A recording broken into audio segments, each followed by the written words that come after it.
Welcome to a beautiful day here in Colorado, and welcome to the BMW 540i xDrive. This is the G30 chassis BMW, but it is the LCI, so it's the .2, and that's brand new for 2021. We're going to go through some of the differences from the previous pre-LCI model on the G30 chassis, and we're also going to go through so much about this car: sizing, power, driving, all this good stuff. However, I have another video that's going to be coming after this that goes super in-depth on the driving dynamics of this G30 540i xDrive, so make sure you stay tuned for that. In this video, we're going on a full tour. The 540i can be had in many trims, starting from the mid $50,000 range. The entry-level trim is the 530i. Of course, you can add xDrive as well. This is a 2-liter 4-cylinder powered engine. Then you can jump to the 530e, which is that same drivetrain with a detuned version of that 4-cylinder, but the added horsepower of a plug-in hybrid system and a 9 kilowatt-hour usable battery pack. Then you jump up to this particular one, which is the 540i, of course, rear-wheel drive or xDrive. This one is xDrive, and this is a 335 horsepower, 332 pound-feet of torque, inline 6-cylinder engine. Spec'd the way that this one is, it's just under 80 grand, but it's maxed out. Of course, most of these press cars just get maxed out to the 9s. Above this model, you can get the M550i xDrive, which uses the twin turbocharged V8 power plant, but it is not the same power plant that you can get into the one higher than that, which is the full M5. So you have a model range going from 4 cylinders to crazy fast 8 cylinders. In this G30 chassis, the M5 is truly incredible. I was recently in one around the Nürburgring, and it was wildly capable, really fast. However, a lot of those characteristics of that M5 that I had so much fun running around the Nürburgring in are the same here in the 540i, the more mundane everyday vehicle. Now, most people will be totally fine with the G30 chassis here with the 530i, which is just the regular 4-cylinder power, about 240 horsepower and tons of torque. Honestly, I've driven it, moves the car around just fine. But when you jump up to this inline 6, let me show you here, you guys will see under the hood. Oh wait, it's locked. I left the keys on the roof. Let me go grab those. And this is because the car uses a proximity function where when you're close to the car, it unlocks, and when you walk away, it locks, and it just kept unlocking and locking with the keys in my pocket. So most people, again, will be fine with the 4-cylinder options, especially the plug-in hybrid. If you haven't seen it yet, we just tested the 530e here on this channel, but here it is, the B58 engine. This one, I think it's like, again, 335 horsepower, 332 pound-feet of torque, but I think that's underrated. The reason you would get this is because the sound is incredible. It has great down-low torque, and this particular engine is aided with the help of a 48-volt mild hybrid system. Every automaker does mild hybrid a little differently. We recently tested the Mercedes E450 sedan, which is this car's direct competitor. That is an inline 6 mild hybrid powered business class sedan, if you will. And here, so I should say what Mercedes has done is they've put a pancake motor on the backside of the engine, electric motor, to assist with start-stop operation as well as applying power. And that worked really well. I thought it was a very smooth system. Some automakers, like the Audi A6 we recently tested, will use a electric turbocharger that has a electric motor on a small turbo that can boost it to 70,000+ RPM in 100 milliseconds, and that boosts up the big turbo. The Land Rover Defender works this way. The way BMW has done it is pretty interesting. They've used a belt-driven assist motor to give you basically 11 horsepower, and they don't disclose the torque figure. Although, if you look at it, the gear reductions of the belt-driven system, it's going to be just over 100 pound-feet of torque, best I can figure, and you do really feel the difference of that torque. But it really only assists for wide open throttle operation or getting you off the line. Now, the 48-volt system here will also contribute to running the 12-volt systems in the cars. Follow me here. And that means that when you're doing auto start stop operation, when you pull up to a stoplight, for example, you get 2 benefits. One, the engine will shut off anytime you get below 9 miles per hour. So you're cruising into a stoplight with your foot on the brake, it'll shut off preemptively. And secondly, you're able to run air conditioning, power steering, all of these things while stopped, which is super important for these mild hybrid systems. So gone are the days where you get in a car and you turn off auto start stop immediately because it shakes every time you turn on the car and you lose your accessory power. Here, you really don't even notice the engine turning on and off. And when it starts up, because it uses that belt-driven motor, it's just instantly into life and doesn't shake the car. It's actually kind of nice, really smooth. The inherent balance of an inline six-cylinder engine here in this B58 trim is all of the same benefits you would have over the years of straight six BMWs. This engine is the successor, of course, to the N55 inline six motor. The B series engines are used in the 4, 6, and now soon to be 8 cylinders, I imagine, although those are still S62 engines in BMW lineups. I really love this engine architecture. I think they've done a great job. And the whole theory behind BMW's B series engine architectures is 0.5 liters per cylinder in a modular system. So you can get a 1.5 liter 3-cylinder, a 2 liter 4-cylinder, or a 3 liter 6-cylinder, of course. So all sounds pretty good to me, and they drive unbelievably well. Really flat torque curve as well, from like 1500 to 6200, just sits right there at full torque. You can hear the car unlocking and locking because the key, I'm just right at that threshold point. I'll leave that there for now. And yeah, good engine. You have to stay tuned for our driving review for this. So let's close the hood, actually. I've grabbed the key, don't worry. I need to like put this somewhere. It is a setting you can turn on or off for this walking away. I should have turned it off for this review. But the LCI, which is again the fancy way life cycle impulse, the .2, this is where you're noticing most of the styling differences from the 2020 model year to the 2021. And my guess is this will bring us through the next 4 model years of 5 Series. At least that's the traditional BMW way. First off, you have these 2 L-shaped running lights here that when they're not in parking light mode like they are right now, when you unlock the car, they flash really bright white and then they go back down to their general usage.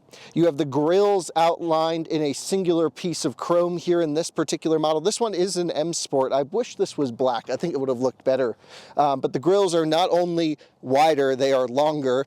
And, you know, do we really need to talk about BMW grills? Everyone knows they're getting a little bit too extreme. Personally, I think they look good here in the 5 Series. It's not like the new M3 and M4 that go all the way down. Yeah, looks good. I would definitely remove the front plate, though, if it were me. Let's go around this side here, because we need to talk about wheels, tires, and brakes.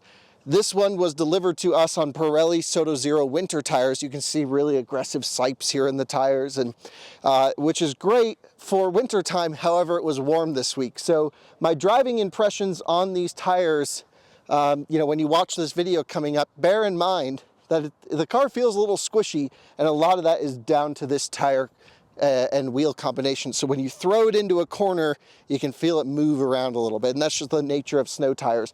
Braking performance is excellent. These particular brake calipers are painted in red, a decision I would not have done on a 5 Series. I think it ruins the classy look. Plus, I really like the M Sport blue color, sort of that Estoril blue brake caliper is quite nice. You get, of course, a little bit of an air vent here. It is functional, and this feeds the air scarf mentality, where you can bring the air around the outside of the wheel for better aerodynamics.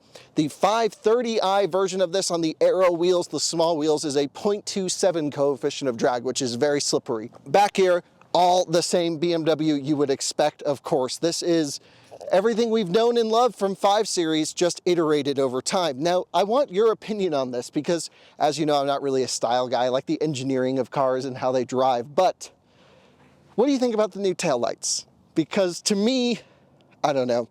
I don't really think they do it for me, honestly. I prefer the pre-LCI taillight. This looks like too much of a big orb, and I just think it looks a little out of place. And, you know, if someone were to describe this change to me over the phone, I'd be like, oh yeah, that's cool. It must sound great. All good. But in actuality, I'm not sure it really fits the bill here. Let's take a look at trunk space. By the way, for the LCI, the car's 1.2 inches longer. Why won't it unlock? Where did I put the keys? I think I put them on the front here. 1.2 inches longer, however, width and height are the same. And this is just to give it a little bit more of a sloping rear line back this way. Let's open up the trunk. Power trunk, of course. It's a 5 Series. This one's maxed out with all the options. You can see Properly sized trunk, no way to easily access the underfloor storage in this particular car. You have little cubby holes here on the side. Go take a look at those.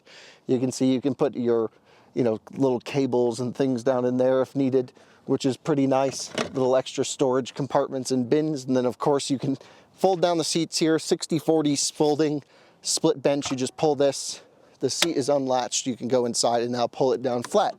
Let's do that. Opening the door here. Since I've released the latch, I can slide the seat down almost flat. It does have a little bit of an upward slope to it, of course, but what are you gonna do? I think that's pretty good. All you really need in a sedan, honestly. You can also add roof racks to your 5 Series, which I think would enhance the look and capability. You can see you have the cutouts for the BMW approved crossbars right here. If I can get it to lift up, there we go. You can just, bolt in your crossbars right there. In terms of backseat room, this is one of the reasons you buy a 5 Series over a 3 Series is for ease of getting in and out. So take a look. I can sit in here just fine. Really good headroom as well. I'm 6'1". I have maybe a ½ inch to 1 whole inch above my head, and the roof sculpts up so I can sit pretty comfortably. One of the things about 5 Series is you get this feeling of just solidity when you sit inside. Something BMWs have done forever in their 5 and 7 Series is just, they make you feel good. You have 2 USB-C ports back here, 12-volt outlet, and of course individual air vents. This one doesn't have like a luxury rear seating package like a 7 Series would have. No shades for the windows or anything like that. No screens. That's all 7 Series stuff, of course. You do have seat cubby pockets side and side, and this one is spec'd. Again, you can choose this with no heated rear seats, which I thought was an interesting decision for this car as it came to Colorado. Let's talk fuel economy. It's rated at 30 mpg on the highway, premium fuel, of course. However, I have achieved, you'll see this video coming up, I can't remember the exact number, 37.5 mpg in our 70-mile-per-hour loop in this particular car on snow tires. That's pretty impressive, I have to say. And so that's really a quick tour around the outside of the 540i. This one, in case you're wondering, is painted in Alpine White, the traditional BMW color, and it is in M Sport trim, which I think looks very nice, of course. So now we need to get into some of the technology. So let's go. Actually, let me show you cool little things on the outside first of all. New for this G chassis BMW, you can of course roll down the windows from the key by holding the unlock. It'll also open the sunroof if you hold long enough, so you can see that go. This is something BMWs have done for years and years and years, nothing new of course. In older BMWs, you used to have to put your finger on the door handle and use the comfort access system to roll up the windows, right? We all are familiar with this. Now, without coding your car, you can hold the lock button and it'll roll up the windows. I love that touch. These are little things that really matter to me. I'm a longtime BMW fan, enthusiast, and I would always have to code these in aftermarket, but now BMW finally caught on and allows you to do it from the key. You can also remote start your car and precondition it from the new BMW Connected app that launched just 2 days ago at the time of this recording. It'll be a couple weeks ago by the time you see this, so brand new BMW app experience. You can also log in. So basically, here's what I recommend. If you drive a lot of BMWs or you work for a BMW store or you plan on getting loaners, go to your local BMW dealer, set up like the most optioned out 7 Series or X7 you can find with every single option. Get all of your preferences saved into your profile. That profile is then saved in the cloud, so you can log into any BMW afterwards and it will recall all of your settings, your driver's seat memories. It's a really great feature, of course. And so that's what I've done here. I've programmed everything I like in my BMW, my seating, my driving preferences, my display preferences, and now all I have to do is log into future BMWs through the xDrive system, and I don't need to spend 40 minutes setting everything up because there's so many options and settings. It's truly insane. Back to the topic of windows, come with me over here. There is an optional setting. You have to forgive the car unlocking and locking constantly. Let's just put the key back on the roof. There is a setting on this car where you can have the windows programmed to GPS location. Now, we just did a TikTok on this. Out of Spec Studios is our TikTok, by the way. Sounds silly, but there's quite a few car people on TikTok that watch our stuff. I'm definitely thrilled with that. And if you go to a business office park where you have to scan a card every time you enter into your building complex, or you go to Starbucks every morning like me, the window can be automatically programmed to roll down based on the car's GPS location. So as long as you're traveling under 6 miles an hour and you pull up to that GPS spot, boom, windows rolls down. The little things are what matter, and BMW has a lot of neat little things in here. Let's talk about the interior because there's quite a bit to go into. Let's get this car started up, and here we are. You can see it said welcome Kyle originally, and now it's in my profile. Although I do have one issue with this car, like this is the only software bug out of this whole thing, which is, you see the tachometer here, it's not actually a tachometer, it's just a power meter, and it doesn't even change right now. But what I have to do here is, I have to go to, hold on, let's think about this. Car, settings, displays, and I have to change this from percentage of power, which is just silly, to tachometer. There we go. Now I can get my revs. It sounds great, doesn't it? The inline six, this B series engine is bulletproof and just sounds really good. We'll talk about that in our driving review, so stay tuned. In terms of functionality, this car is not equipped with the massaging seats, but it does have air-conditioned seats that don't seem to do anything. Honestly, I might just skip that because it's the least powerful air-conditioned seats I've ever experienced in any car. I'm setting off the gesture controls here, which you can turn up and down the volume. Right now I don't have a source selected. I can ask it to navigate home by doing this. I can mute and unmute the audio this way. Really neat system. I really like that quite a bit. So you have really good seats that when you hover over the seat controls, I'm not doing it right now, take a look at the iDrive screen, it knows what I'm touching.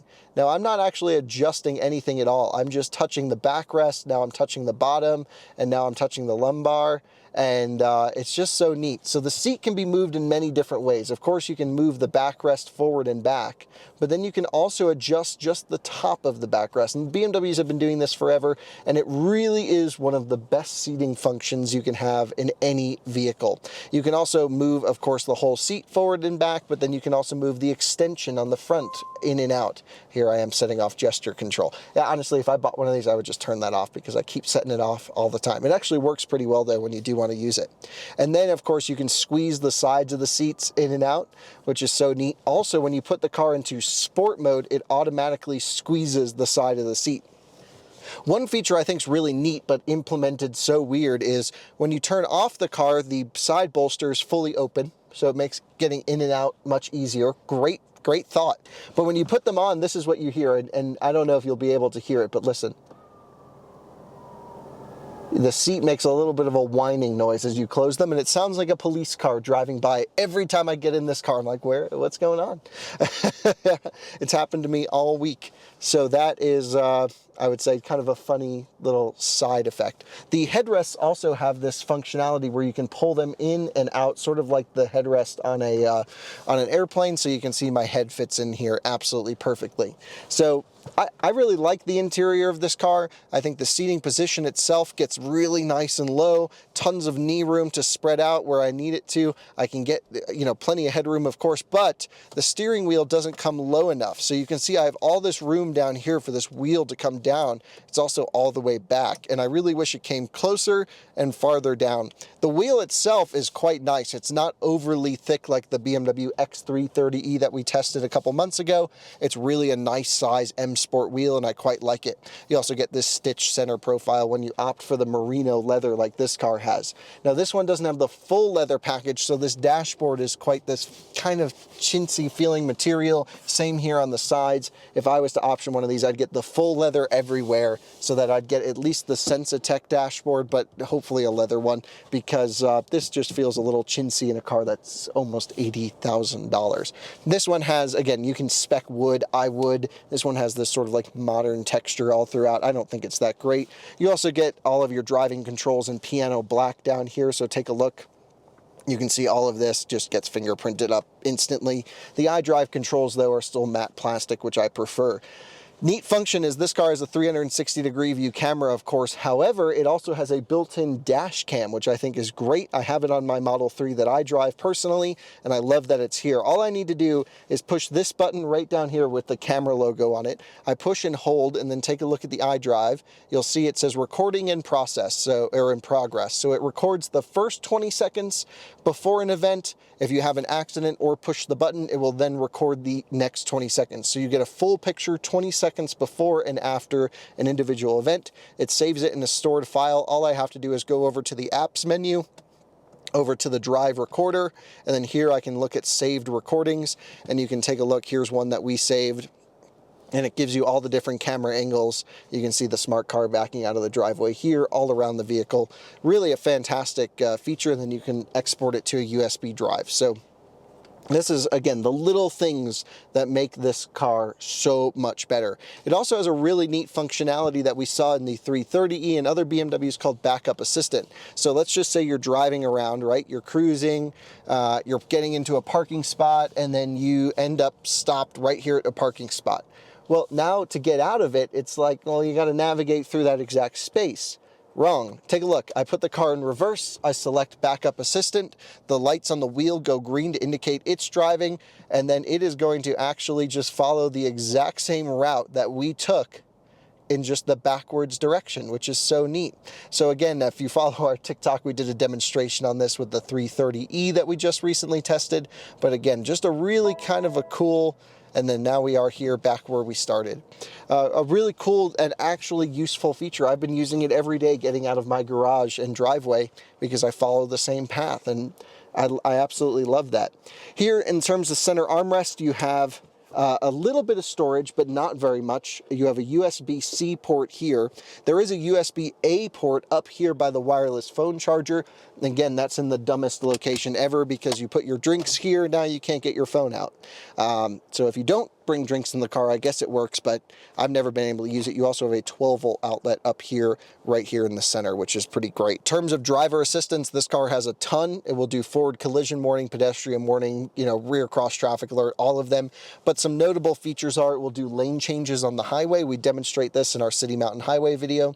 It will also allow for hands-free driving below 40 miles per hour with eye tracking. So there's an infrared sensor right up here. If I'm sitting in traffic on a highway, it will just automatically creep down the road, which is really fantastic. Again, setting off the gesture control. The steering wheel, the way that it knows you're paying attention is not by looking for torque in the steering wheel rack. It looks for capacitive touch on the leather. So you don't actually ever need to like crank the wheel to say, hey, I'm here, and risk, swerving the car. You just lightly tap the wheel and it knows that you're paying attention. I think that's another fantastic feature, really nice. Of course, you get auto hold and all of the other different driving modes and things like this that are standard in BMW, but altogether, the interior of this 5 Series really ties it all together, I think. The Harman Kardon sound system in this particular one, I think it's around 600 watts, something like this. It's not the maxed out Bowers & Wilkins or Bang & Olufsen, whichever they put in this car. It's okay. It's not incredible. Certainly would be totally fine to live with if I were to drive it, but it doesn't blow you away with sound quality. I think it's more than acceptable, though. Let's go back into the apps really quick because I want to show you a couple other neat things that this car can do, such as something called Caring Car, and I think this is pretty interesting. So hold on, I need to select the automatic program. Let's say you want to relax after a long day. Well, you click this, and now the car will play relaxing music. It will waft the air onto me in sort of this breeze fashion, and it will alter the ambient lighting, the massaging seats if selected, and a few other things to relax you. And it also plays a nice little picture of a beach. This is just a little bit over-engineered, I think, but kind of neat. There's also a Vitalize program that's supposed to pump you up. So you can see rock music coming through now, air-conditioned seat on full blast, blowing cold air in my face. Let's just turn that off. Yeah, and there it goes, blowing air in my face. Again, these little things are over-engineered and probably not needed for the most part. But when you're spending this kind of money on a car, this is what BMW does so well. They implement features throughout to make the experience better. Also, a lot of this stuff is just pre-planning of features for more functionality to be unlocked in the future. This is a connected vehicle. It can have over-the-air updates. There's a potential for some smart devices to integrate with the car. For example, if you have a really high heart rate, maybe the car could figure this out and then play the relaxing profile automatically. There's a lot that they can do with this technology. I'm excited to see what happens in the future. And I think we'll finish off with this quick tour. quick tour, still pretty in-depth, of this sunroof is quite a large opening, and it does go pretty far back. There's also an automatic cover, and so for a sedan, most sedans don't have a panoramic roof. This is fairly good, although I will say the E-Class has the extra piece of glass in the back. And let's jump outside because I want to talk about the E-Class and this 5 Series for a second.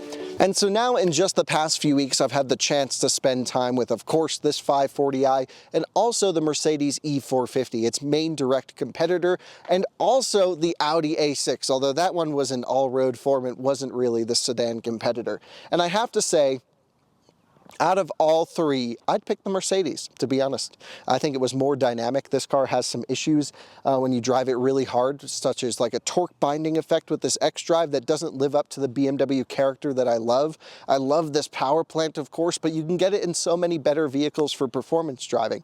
In terms of cruising, which is where this car is really intended for, it's comfortable, but it's not really wafting you down that road. The E-Class was really like an oasis inside a cocoon, and this you still are a little bit connected to the outside world. I would argue that the 5 Series is maybe as weak as it has ever been. And it's still an amazing car, don't get me wrong. This is truly an awesome vehicle. I would just, if you're in the market, I think the E-Class with the new inline six, the 450, has a better all-wheel drive system, has a better engine sound right up top at the top revs, and be an interesting decision. Let me know what you think. Man, maybe I would, I don't know, now that I'm really thinking about it, it's hard to say I would go with the E-Class over this. Really need to make up my mind on this one. What do you think? Should we get them both together and put them head to head? Maybe. Either way, if you buy this car, you're not going to be disappointed because it lives up to the 5 Series heritage. It's just not as sporty as 5 Series have been known to be. Thanks so much for watching another Out of Spec Reviews video. Hope to see you on the next one. Bye-bye.